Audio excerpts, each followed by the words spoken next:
मोरगावकर. मी वऱ्हाड निघाल्या लंडनला या नाटकातील एक भाग सादर करत आहे, ज्यात फॉरेनचे सोयरे बातम्यांकडे लग्नाची बोलणी करायला येत आहेत. लग्न म्हटलं की धावपळ गोंधळ असतो. त्यात फॉरेनचे सोयरे म्हटल्यावर बायकांची काय धावपळ होते ते आपण पाहूया.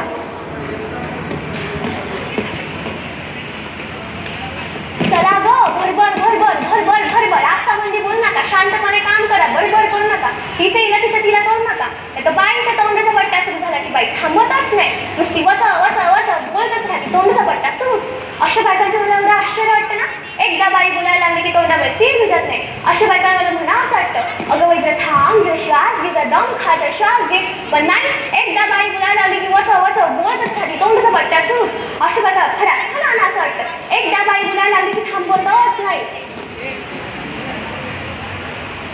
मीच बोलायली का गं?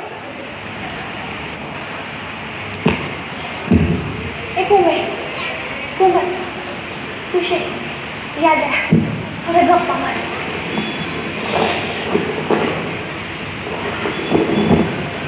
अगं ते पाहुणे यायच्या कळल्यापासून ना हातापायला त्राणच गेलेत जण.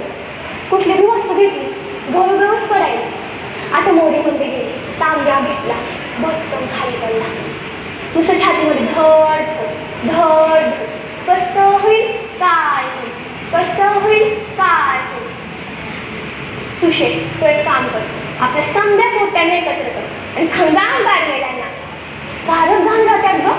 मोटर लावा, पाईप लावा, गाडी धुतेच तशी लय करून. आज पोटे कलय केल्यासारखे दिसलं पाहिजे, नाहीतर काय फार आग येतो आपल्या पोट्यांचा. कोणी मी पाहून आलं येतेच नाकाला पापडा घेऊन घेऊन आणि येतेच आईच्या कंबरड्याला लटकत. नाहीकडे बघून आई भूक असे करते. म्हणजे पाहुण्या नाटक त्याला दुष्काळच नाही. त्यामुळे त्यांना खाऊ घाला, त्यांच्या रुमाला ठेवा. दसत्या ऐका ना, मी काय म्हणतो, आपण सगळी भरभर तयारी करून घेऊ म्हणतो. आम्ही इथे स्वयंपाकाची तयारी करून घेतो, तुम्ही तिथे बैठकीची तयारी करा. ऐका ना, आमचं मिस्टर जाणलं आधीच नाही, तुम्ही तिथे बैठक नीट करून घ्या. ऐका ना. वन्स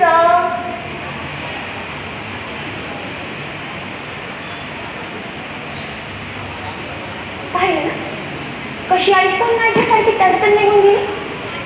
वन्स नंद हाय का गेली काय?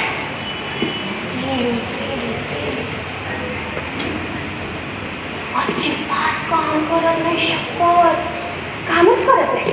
नुसते याकडून त्याकडून याकडून घुरघुर हिंडते आणि असं रात्री कामाचं डोंग उचलायला लागले. पण बोलता कोणाला आणि सांगता कोणाला? वंस नंद तुम्ही काय हसायला? तिची सुद्धा अजिबात काम करत आहे. समदुखी आहे बाई आपण, बोलता कोणाला आणि सांगता कोणाला.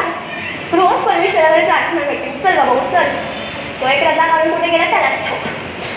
आता परवाची गोष्ट सांगते. मी ना आमचे हे ग वट्यावर घट्टावर गप्पा मारीत बसलो होतो.